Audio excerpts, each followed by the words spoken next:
Hello again and welcome to this edition of Nation Building. On our program, we examine the political, social, and moral issues in the leadership of the Bahamas. And on our program today, we have a very interesting, dynamic, and informative guest, and I'll introduce him right after this break. I've been a customer for the past 2 years, and I will say the quality of the service is very good. During my trip to Andros, I was connected the entire trip, so that was really good. I was able to contact my family members and let them know how the trip was going.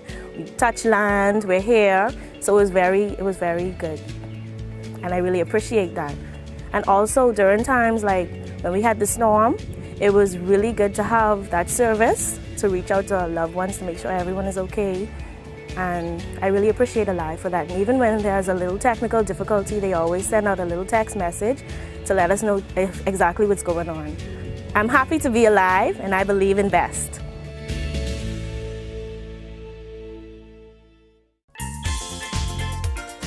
Hello, I'm Wendell Jones, and every time I sit down and I watch JCN television, I drink the Jamaica Bahama fruit juice. It's so pleasing to the palate. I've been cooking Bahamian dishes for generations.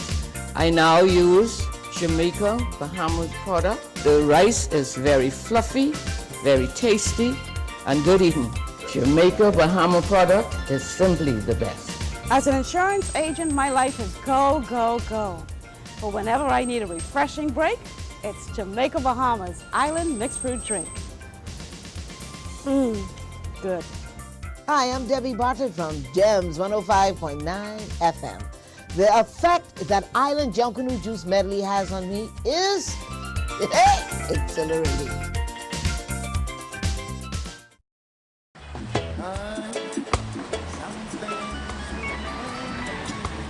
Hello. Did you get it? Yes, baby. I got it. Don't come home without it. These arms of mine,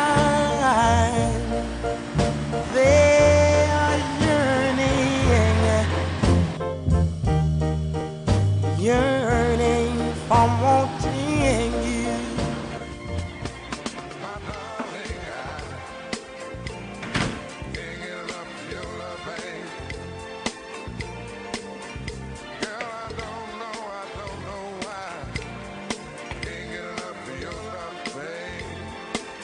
Where is it? Strongback is distributed by the Jamaica Bahamas Import and is available at your favorite food or convenience store nationwide. For more information, call 341-4091 in Nassau and 351-8282 in Freeport.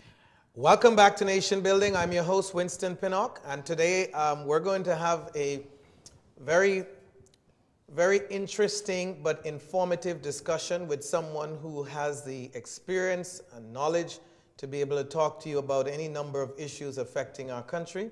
And I'm speaking, of course, no other than Mr. ZhivargoLaing. Sir, welcome back to Nation Building. It's good to be here. Wonderful. You've been here so much now, you need to be a staple here.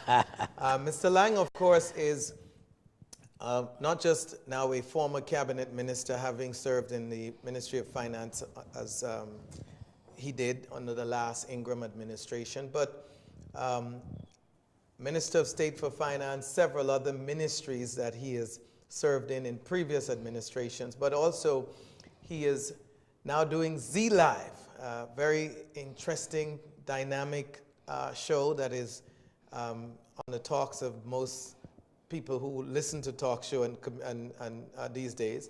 And he is, of course, on another network on Guardian Radio.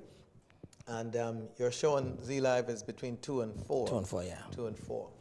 And I believe that as we get ready to start our conversation here, you would have heard and is hearing significantly from the people in our country on any number of issues on a daily basis as you talk to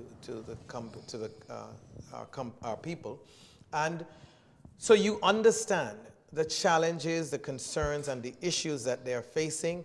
And I believe you would have seen both sides of the spectrum now, because you would have also served as one of our leaders, but you've also I believe in these capacities, people see those of us who have the privilege to speak to leaders, political and other leaders, social and spiritual leaders.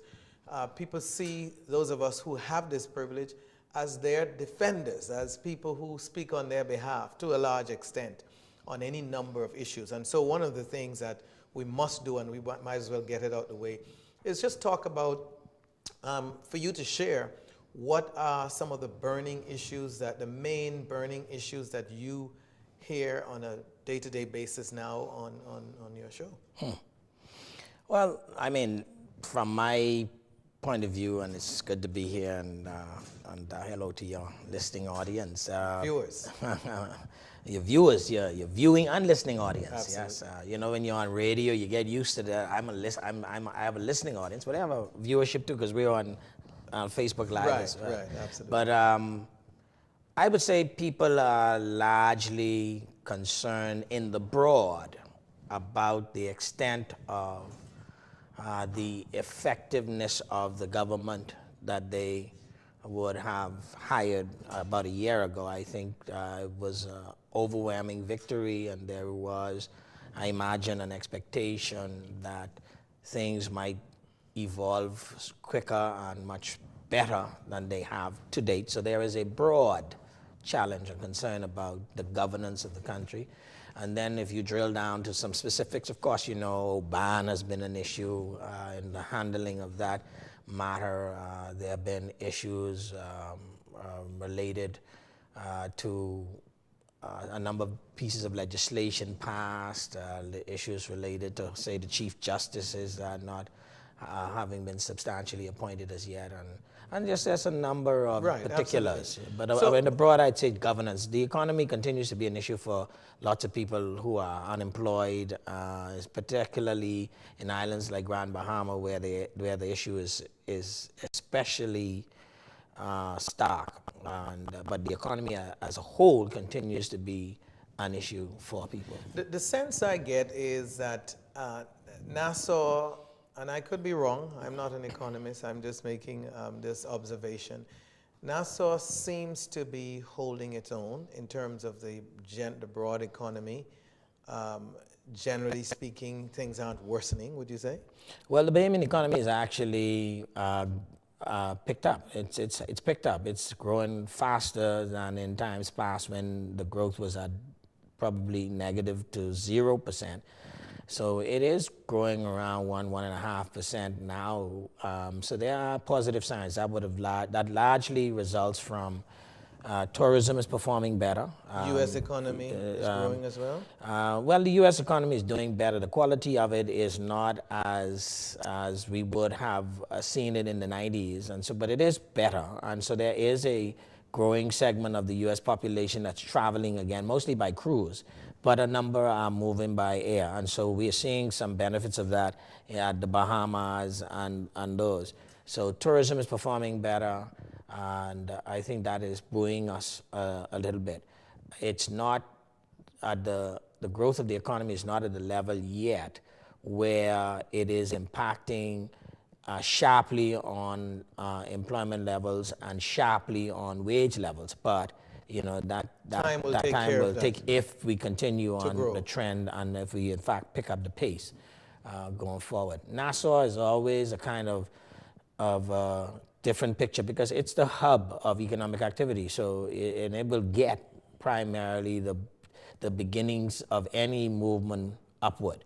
It's the rest of the family islands that tend to lag and take a little longer time before you see any real it's a trickle-down effect, pretty much. Yeah. Now, you, of course, can speak to this better than anybody I know. When a government is in office, whoever that happens to be at the time when an economy is growing, notwithstanding the growth may not be significant, true or not true, they get the credit for it. Generally, you're presiding over it, so as a general rule, yeah, you take credit. So, almost 12 months in, would you say that the Minnis administration has a right to claim that its policies are helping in this growth? I think that any government presiding over an economy at the time it is growing or not growing will and can take the benefit or blame for it. To claim that your policies are producing that, that's a different story. Because those of us who study economics, what we are doing is we're looking for the source of the growth. And if the source of the growth is not attached to a policy, then we have to put the source where it is.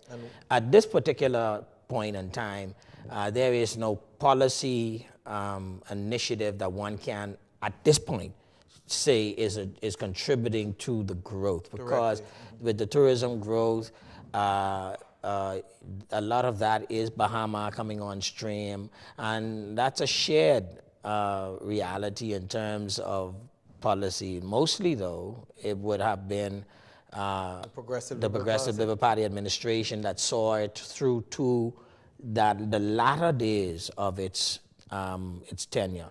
And then the PFM would have picked it up in this time. So if I were just being strictly objective about it, I would have to say the PLP wants to take credit for Bahama as a entity it essentially brought on stream, and that's now feeding the economy. They would be justified in doing so.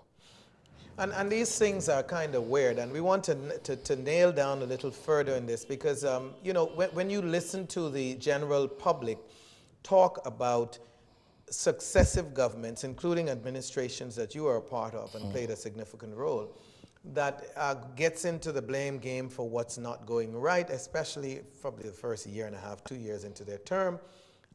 Talk about state of the Treasury.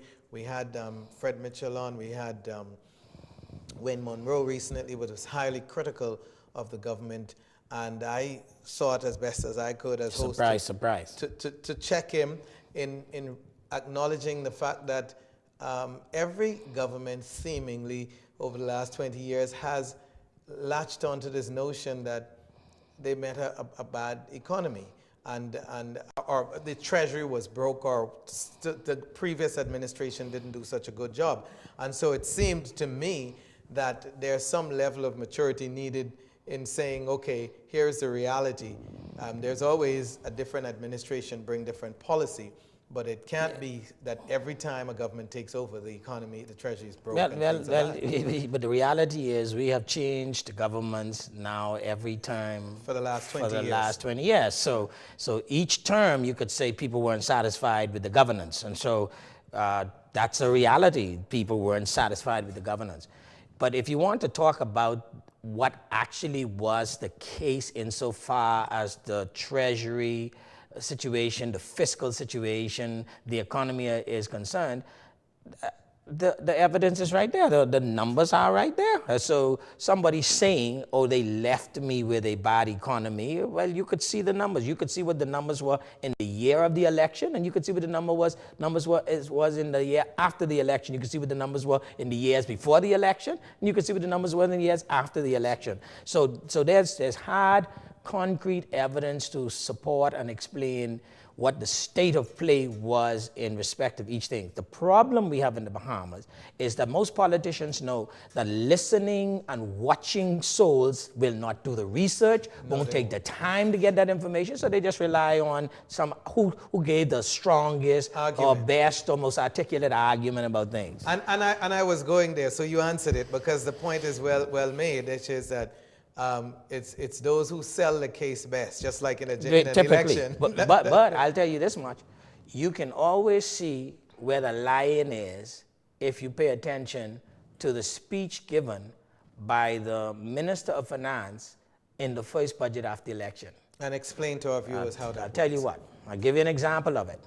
When the Progressive Labour Party came to office in 2012, it said it met a bad economy. And just to be sure, Wayne Monroe on this program last time said that the government, the PLP administration, and he tried to make the point that the current prime minister, who's the leader of your party, the Free National Movement, conceded that the country was in a wheelchair. Now, I took issue with it based on the evidence I had in terms of information. I didn't recall Dr. Minnis saying that, but that's what Wayne Monroe said. But the point I'm making is simply that you have opposition parties that get in this habit of saying, as Wayne Monroe pointed out, that, oh, even the current leader said that in 2012 we met the economy. So they argued that the economy was bad prior to election in 2012. When they came to office, they argued that the economy was bad and they didn't know things was as bad as they met it. And then the Minister of Finance, in his budget communication, projected that the economy would be growing about 1.5%. The following year, or that same year? No, in that year. Okay. Just go check his communication. It's right there online. You go to government website, check budget, go on budget, then look for budget communications, and then look for budget communications in 2011, 2012. I'm going to see it. Read it for yourself. 2011, 2012, 13. Well, it would be 2012, 13. That's right, 2012, 13. 2012, 13. Now go read it just for yourself. You should read it 2011, 12 too. And so that will put things in perspective. But I guess the easy route for most of our politicians is simply to say, but now, to not just to bash Wayne Monroe's comment and the PLP's position, but the current administration has basically not used that same argument. It has. Things were very bad, but to be honest with you, when they said things were really bad in the Treasury, things were really bad. To run a $697 million deficit in any 1 year, that's unfathomable. Mr. Lang, aren't you though being somewhat biased for your party here in this regard? Not at all. The numbers speak for themselves. You point to the fact that the numbers speak for themselves, and you said that in 2012, the then administration made this, my words, propaganda that, oh, the economy was in a wheelchair, and I'm making the point that this argument has been made for success. But you and I are talking about two different things. I didn't speak to the economy. Okay. I was talking about the Treasury situation, right? Because as it relates to the economy, the Minnis administration made the same arguments about how bad the economy was. The truth is, if you look at the speech given by the Minister of Finance, you will find that he was projecting growth too of 1.something%. So doesn't that in effect means there's hypocrisy on both sides? You call it what you want to call it. I'm saying that two people do the same thing, but the facts can be seen in their statements. But on the Treasury issue, a $697 million deficit is unfathomable. Okay. You're watching Nation Building. I'm your host today, Mr. Winston Pinnock, and we're here, of course, with the former Minister of State for Finance, Mr. ZhivargoLaing. We'll be right back after this break.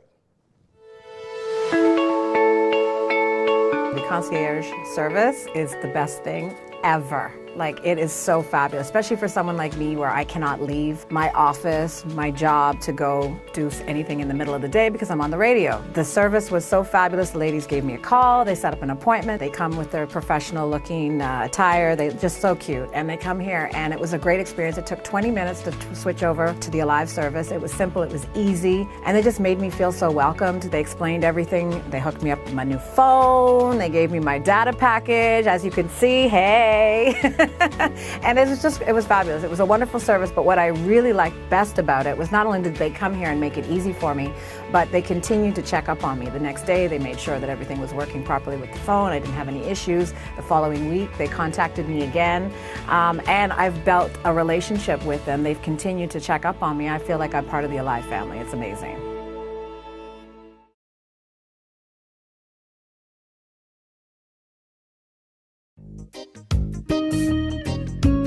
Who said you can't get great quality products at an affordable price? If you want the best quality food products at the most affordable prices, you must pick up the Jamaica Bahama brand of fine quality products at your favorite food store. Products like Jamaica Bahama Coconut Water, the most healthy and refreshing drink on the market. Jamaica Bahama Fruit Punch, the only fruit punch in the Bahamas made from real fruit. Jamaica Bahama Coconut Milk, green pigeon peas with coconut milk, condensed milk, kidney beans with coconut milk, corned beef, green pigeon peas, mackerel, and corn. Jamaica Bahama's fine line of products is available at all your favorite food stores and convenience stores nationwide. Telephone 351-8282 in Freeport and 341-4091 in Nassau. I don't wanna wait. No, no, I don't wanna wait.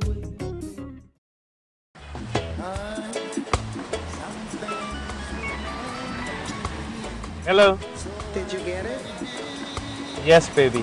I got it. Don't come home without it. These arms of mine, they are yearning for wanting you.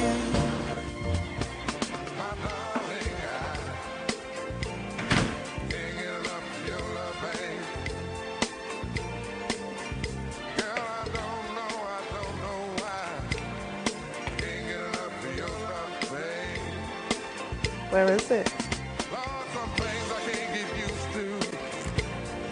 Strongback is distributed by Jamaica Bahamas Import and is available at your favorite food or convenience store nationwide. For more information, call 341-4091 in Nassau and 351-8282 in Freeport. Welcome back to Nation Building. I'm your host, Winston Pinnock, and I'm here today with Mr. ZhivargoLaing, former Minister of State for Finance under the Ingram administration. Mr. Laing, the Grand Bahama economy, talking about economy, has certainly been in a wheelchair, I think, for quite a while. Nobody can debate that. There's no dispute about that. And is it not reasonable to say that successive administration have failed to fix Grand Bahama's problem? Yep, Why? absolutely.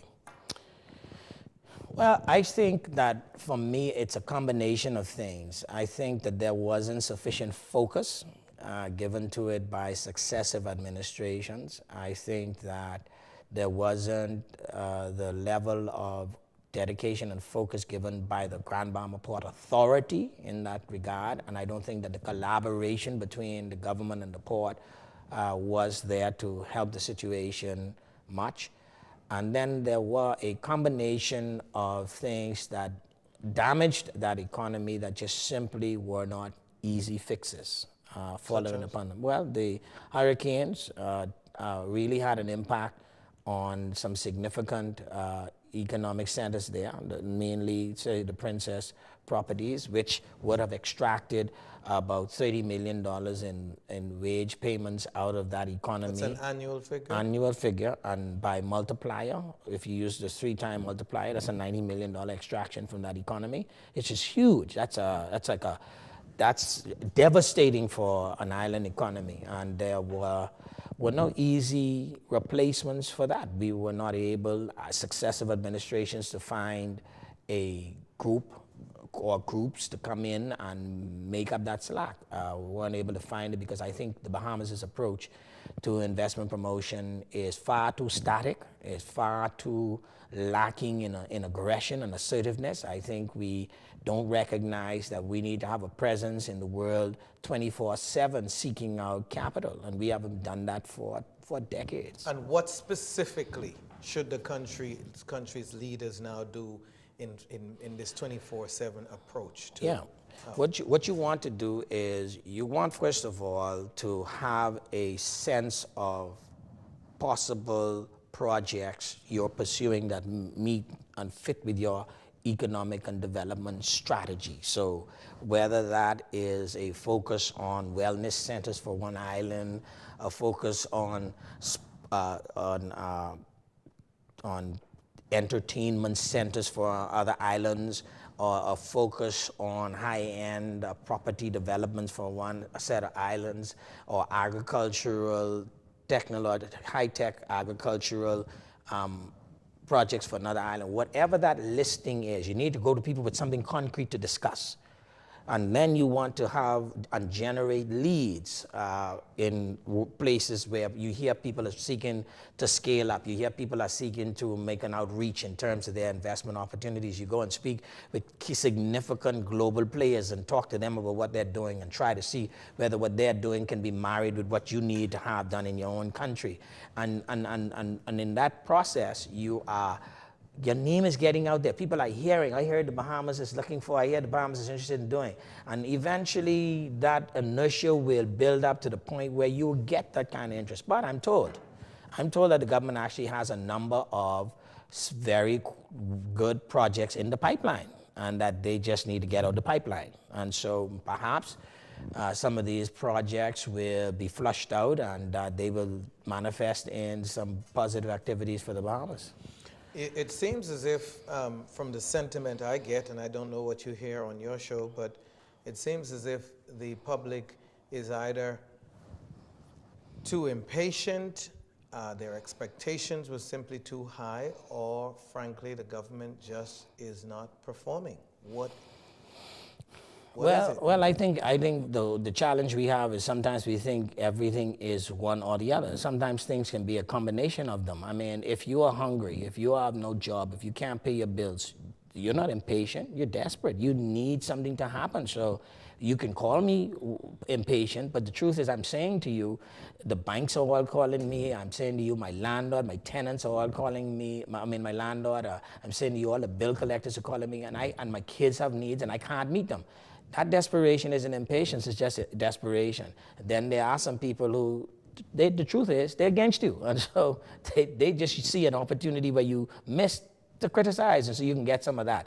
But there are instances in which the government has not been as focused or assertive as it needed to be, where it has misstepped in some instances. And so you'll have some of that. And then you have, on the other hand, the opposition stoking things and, quite frankly, talking about stuff which, at this particular point in time, they really shouldn't talk about, because they have no standing. Okay, let's based on their performance. Let's pick up on that.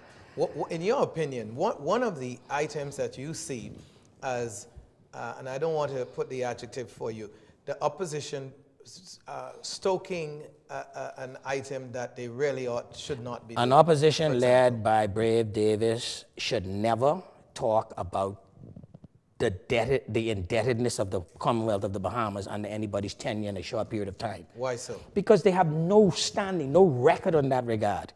I mean, that's just a fact of life. He wasn't prime minister. It doesn't matter. That's like saying to me, well, ZhivargoLaing was in the Ingram administration, but I got blamed for lots of stuff the Ingram administration did. I'm sorry, you were the deputy prime minister of the Commonwealth of the Bahamas. You take responsibility. I tell you what, everything that's positive, like Bahama, he takes responsibility for. How does that work?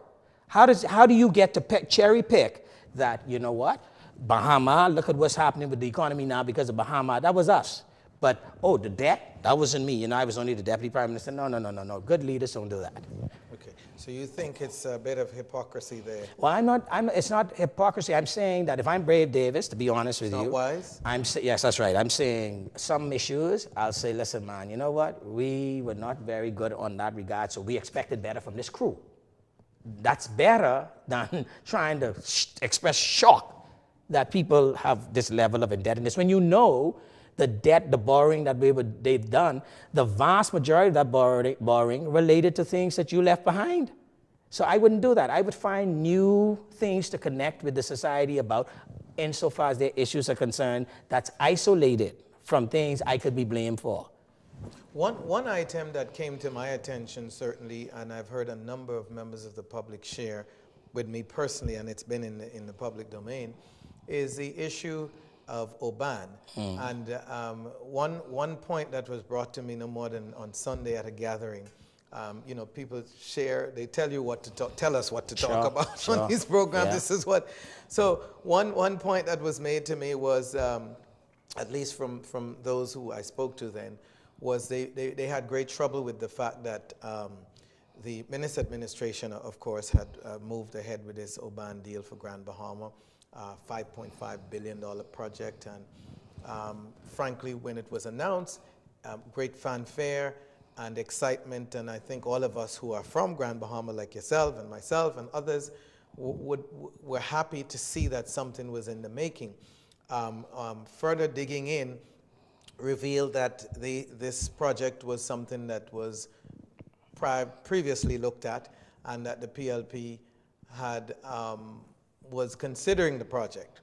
And so when it was announced and all of the back and forth went on, the person actually said to me, you know, I find it interesting that the opposition created the scene in Parliament, and the Prime Minister, current Prime Minister, got up and basically said, look, if y'all don't keep quiet on the matter or whatever, he said, I'll reveal why y'all didn't approve it. So I'm not getting inside all that. I mean, the PM can speak to those issues and reveal in the public whatever he knows when he sees fit. But the point I'm making, and the reason I raised it, is you made a point about this practice of not touching some things.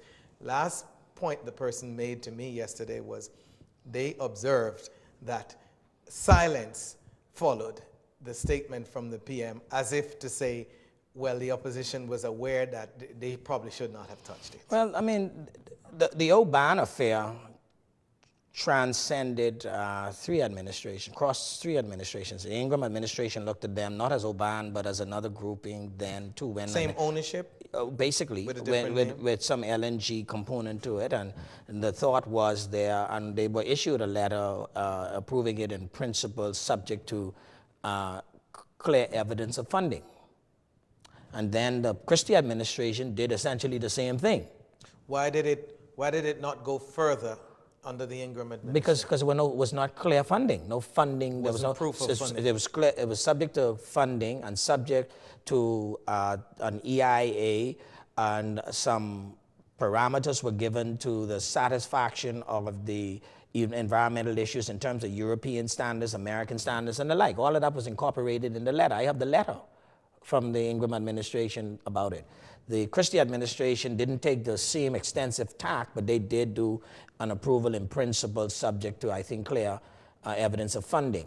And then this new administration went further in the actual signing of a heads of agreement. So the approach that the opposition took, that, well, you know, this is weird, we don't really know anything about it, I mean, that's clearly untrue. That's untrue, okay? So I think that if the Prime Minister were hinting at anything, it was hinting at the fact that there was sufficient evidence, inclusive of a video that they had sent out, where some of their members had gone and actually viewed the site where the proposed Oban project was to be. Was the opposition really questioning the fact that they had no knowledge of it, or were they questioning the fact that there were a number of things, including the EIA studies and other things, that they found issues with? No, my own observation was that initially they played coy with the issue, that they weren't really, you know, yeah, they knew it was floating around here, as if this was not something they had taken seriously. When you give somebody a letter, even if it has something subject to something, you're taking it seriously. When you go and visit the site with all your ministers and those, you're taking it seriously. So you know a lot more about the matter than this just a cursory something that you had looked at. Okay. And I think that was a part of the challenge. Having said that, for those watching and having a keen interest in this, because it's public knowledge, why, in principle, did the Ingram administration, if they didn't provide the go-ahead for the project and they had concerns, why did the Christie administration have to go back to addressing the issue by then giving another, basically another go-ahead to do the same thing that the Ingram administration Well, I suspect for the same reason, because what happens is sometimes these investors use these approvals, or these principal approvals or letters of interest, as a means of convincing potential funders that they should come in. And by that time, the letter would have been stale dated. Okay. And so they would have needed a new something. Okay, and that's what we're going to pick that up when we come back from this break. You're watching Nation Building. I'm your host, Winston Pinnock. We'll be right back after this break. I've been a customer for the past 2 years, and I will say the quality of the service is very good. During my trip to Andros, I was connected the entire trip. So that was really good. I was able to contact my family members and let them know how the trip was going. We touched land, we're here. So it was very good. And I really appreciate that. And also during times like when we had the storm, it was really good to have that service to reach out to our loved ones to make sure everyone is okay. And I really appreciate Alive for that. And even when there's a little technical difficulty, they always send out a little text message to let us know exactly what's going on. I'm happy to be alive, and I believe in best.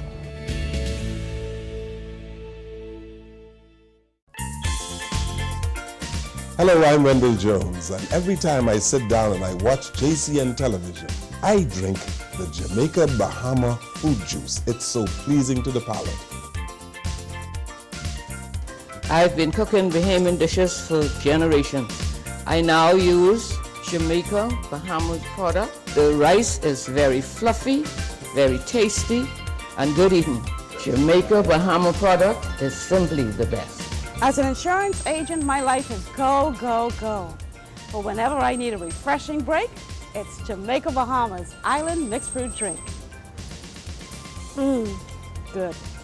Hi, I'm Debbie Bartlett from Gems 105.9 FM. The effect that Island Junkanoo Juice medley has on me is exhilarating.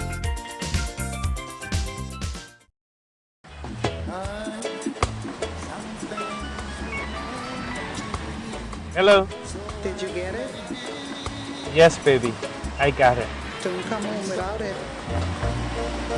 These arms of mine, they are yearning for wanting you.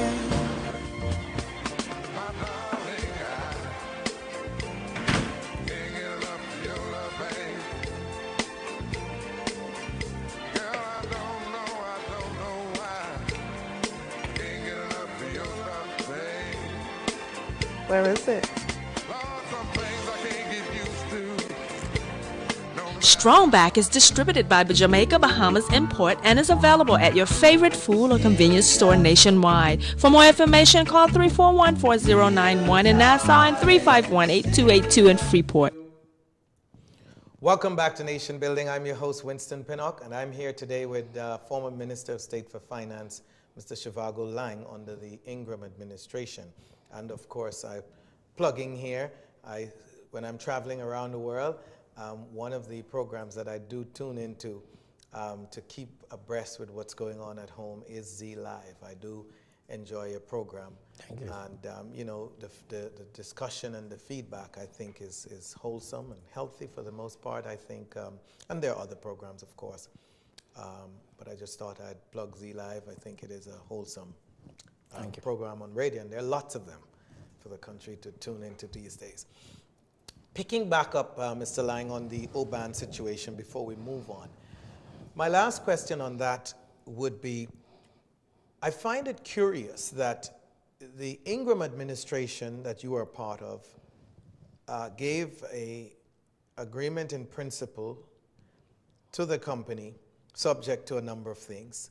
The Christie administration went ahead and did the same thing, and you explained possibly for the company could have been looking for funders and needed to have a current situation to work with as far as them presenting to their funders. Now, the question is, you had another administration, a third administration, the Minnis administration.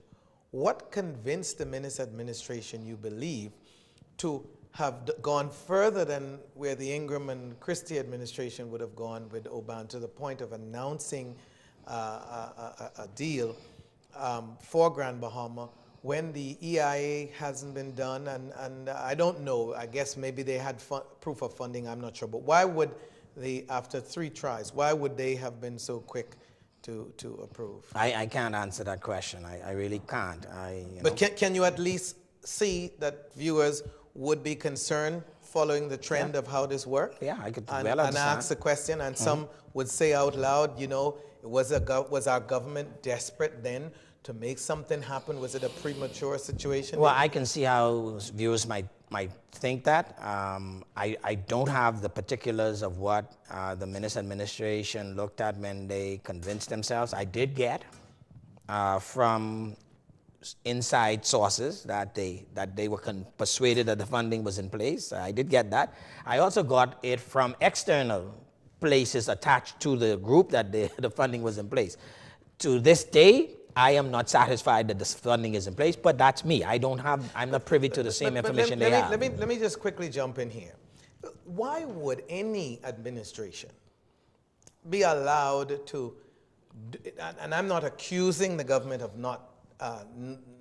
having proof of funding, for sure, but why would any administration be able to go this far in approving a project isn't there a Bahamas Investment Authority that is supposed to have a responsibility? But that's who would have vetted the project and provided the input, etc. And so they were obviously satisfied. Right. So I'm saying the Bahamian people, it's safe to assume that funding was in place. Well, I'm saying that those sources said that they were satisfied the funding was in place. I think the last thing I'd raise on this matter is the best commission. It was something recently in one of the dailies. I think it was don't want to misquote him, Bahamas National Trust Executive Director, Eric Carey, that made some statements, and I paraphrase here, that there was great silence and even failure to respond to a letter he had written to the group to raise EIA environmental concerns.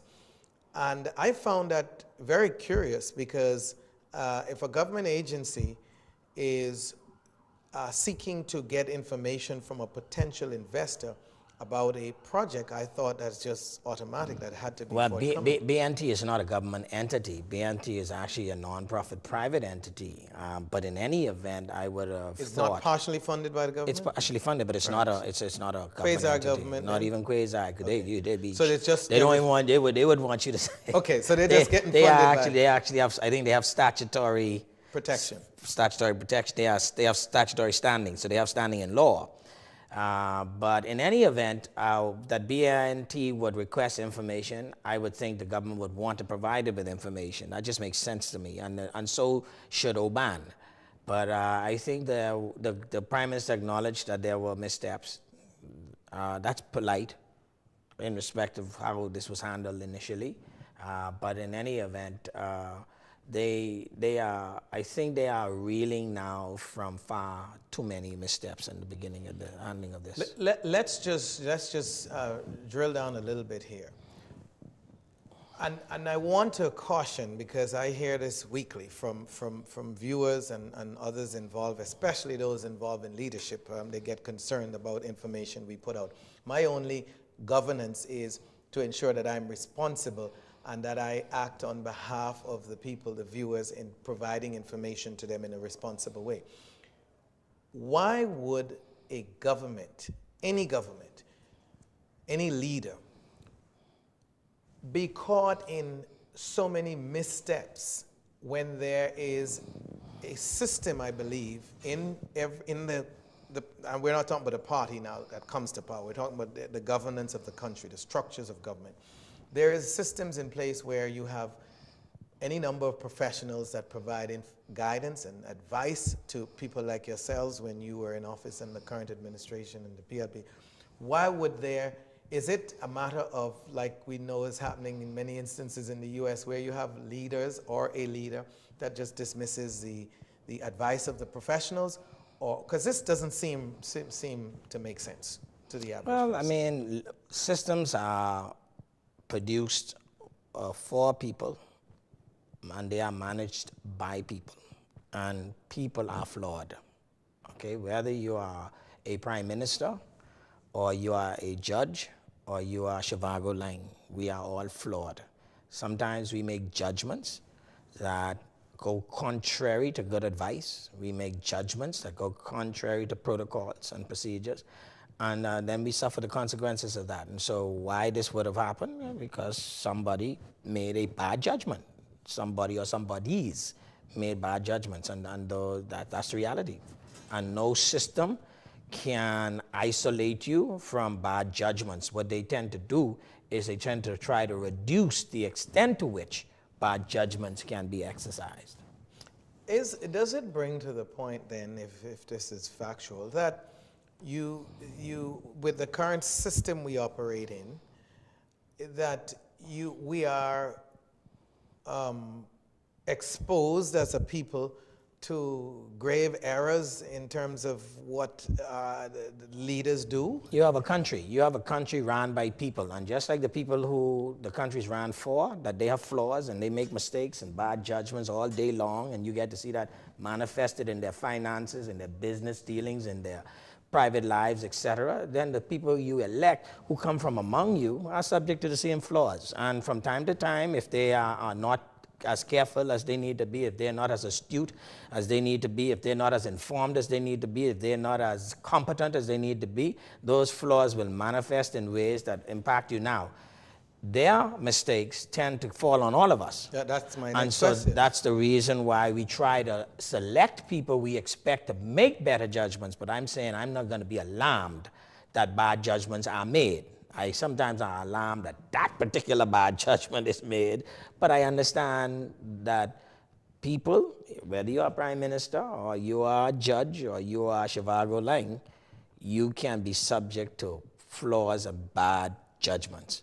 A former candidate from your party who was a recent, a few weeks ago, appeared on our program, raised some eyebrows, certainly from the feedback I got when he made mention of a quote. He actually, it was a quote that he mentioned about, you know, the problem with the system of democracy. It is the best form of government for any independent people, but that he said, he quoted that the form of the democracy is built on this premise that we elect people, and usually we select the most popular person at any particular time for whatever reasons. And his point was that quite often the most popular person, to use his direct quote, was sometimes the dumbest. And I take that to mean that they may not be the smartest, you know, so without saying anybody is dumb. And isn't that the fundamental problem we have with systems of government? I don't think so. With democratic systems of government? I don't think so. You disagree? I don't think that that's a fundamental flaw of democracy. I think that democracy's fundamental flaw is that the crowd can get it wrong sometimes, but the crowd can also get it right. Yeah, and correct it. It could correct, but it also gets it right. So I just think, It's a reality of leadership. Yeah. Recently, something that certainly raised eyebrows in the country and did raise my eyebrow was the coming out of a sitting cabinet minister in the person of the Mr. Johnson, who I believe is the Minister of State for Legal Affairs, came out and had some words publicly about the Prime Minister failing to appoint a Chief Justice. I tried to grill the Progressive Liberal Party's representative when they came on last time in the person of Wayne Monroe, because I wanted to get both sides to comment on it. And his view was that big deal, you know, people in cabinet should be allowed to speak to issues that they feel strongly about, and the only thing that would, as far as his understanding of the rules preventing that, is decisions that are cabinet decisions that are made, then you can't comment on them. But outside of that, he feels that there's no problem as a minister coming out disagreeing publicly with your leader. And so I wanted to, as a member of the Free National Movement, I wanted to, and someone who's served at a high level, for you to comment for our viewers to get the other side of this. Was it appropriate for Mr. Johnson to come out and say the things that he said that's in public domain about the Prime Minister's failure to appoint a substantive Chief Justice, pointing to the fact that it can create a scenario where you're holding a critical position hostage, my understanding, in that you are making decisions are being made, positions are being, cases are being brought before the court daily.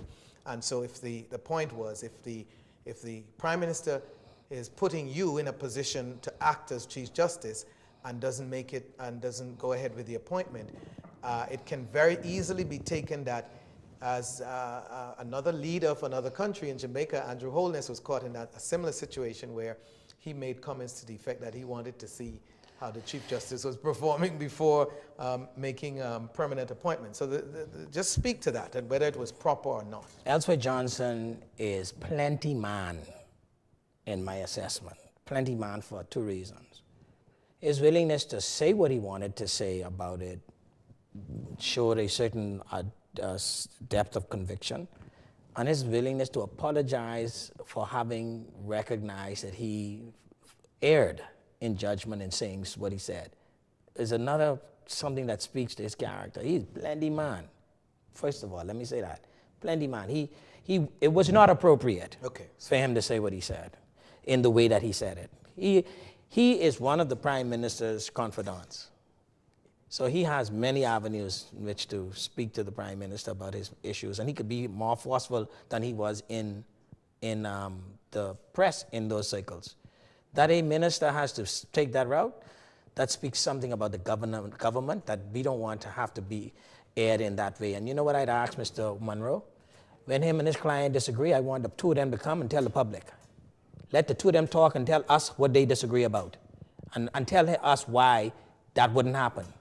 There's a reason why you try to keep within a group a certain degree of unity, a degree of confidentiality. There's a reason for that. So this notion that I don't have that big deal, that shows he lacks an appreciation for why that fundamental tenet exists with respect to how ministers should be, and groups should comport themselves when they are working as a unit.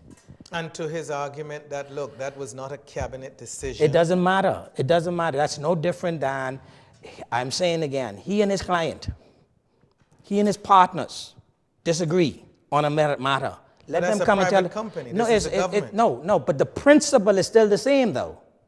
There is a principle there. Do you want your community to think that you are at odds with each other, or you want to work it through and work it out so that they see you as strong? So to be clear, this position or principle, whatever you call it, of collective responsibility, is it just simply a practice? It's not a law, right? No, it's not a law, but it's a precedent steeped in the governance of nations that hold to the Westminster system. Steeped. Okay.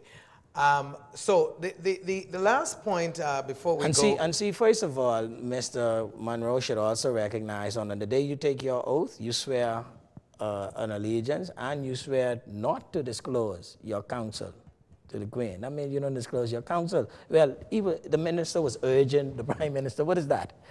That's counsel. Okay. But the last question I have for you, sir, today is a poll came out recently, public domain poll, and the summary of it, without getting into all the numbers, because there's quite a bit to look at here, is that there has been a significant decline in the public's confidence in its government, such that some experts are saying never happened in the last 20, 30 years or whatever, however far back, for a government to, or maybe in the history of our country, for a government only 11 months plus into its term to be getting this level of pushback, that you usually have a honeymoon. And I ask an either or question again, and you may disagree with this approach, but is it that our government is just inadequate and failing so far, and the public has a right to be able to feel, to treat the government this harshly or to judge them this harshly? Or is it that as a people, our expectations are simply too high? Well, what I see happening is a combination of things. I see that, first of all, and you know, there's a quote that says, I don't know which philosopher said it. He said, but the point at which we first agree is probably the point at which we first disagreed. Now, let me show you what I mean.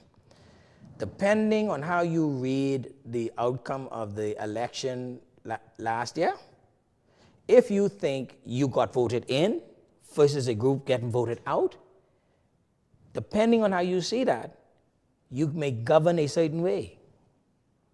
So here's what I think. I think largely the former administration was voted out, and it was less about the attractiveness of the FNM grouping.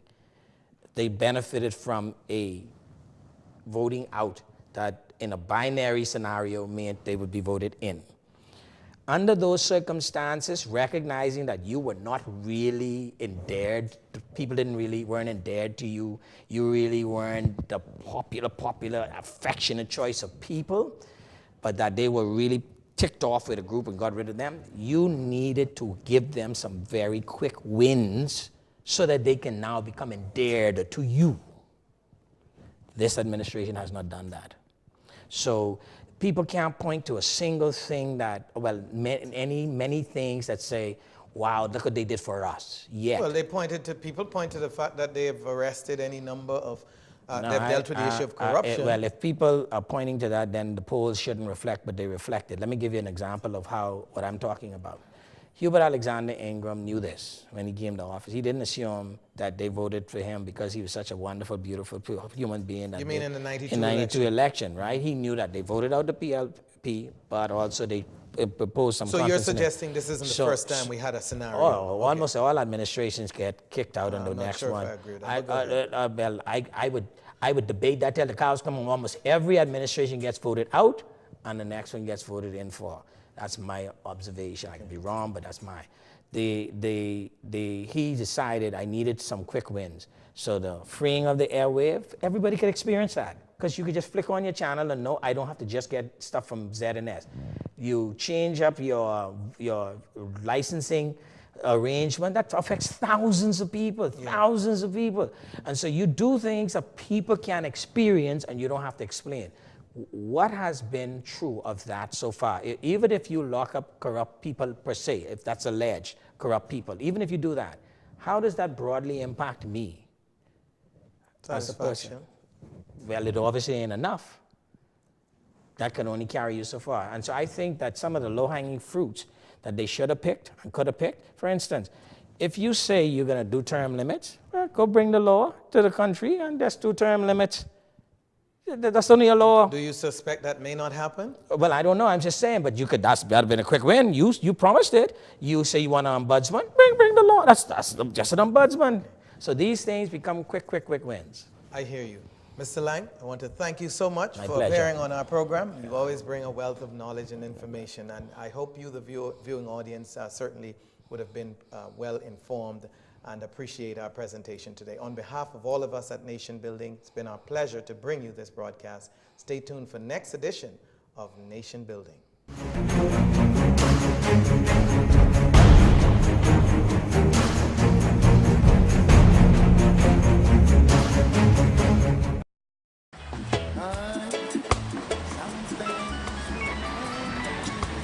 Hello. Did you get it? Yes, baby. I got it. Don't come home without it. These arms of mine, they are yearning for wanting you.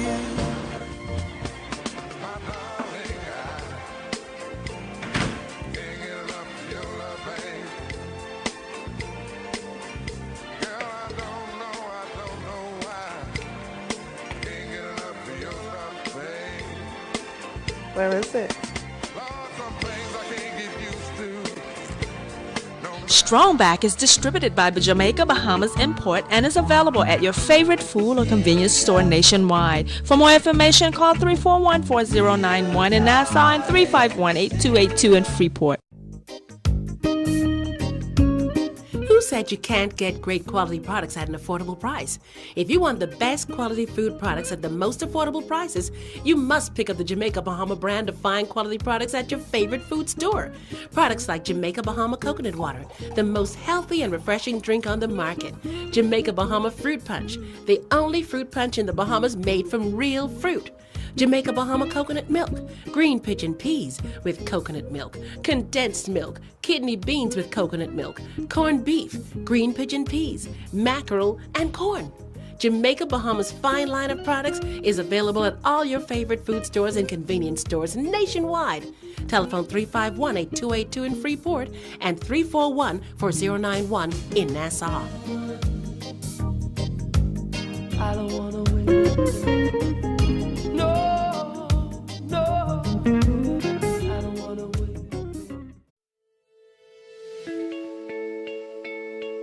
I've been a customer for the past 2 years, and I will say the quality of the service is very good. During my trip to Andros, I was connected the entire trip So that was really good. I was able to contact my family members and let them know how the trip was going. We touched land, we're here. So it was very good. And I really appreciate that.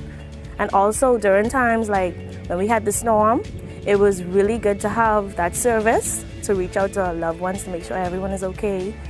And I really appreciate Alive for that. And even when there's a little technical difficulty, they always send out a little text message to let us know exactly what's going on. I'm happy to be alive, and I believe in best.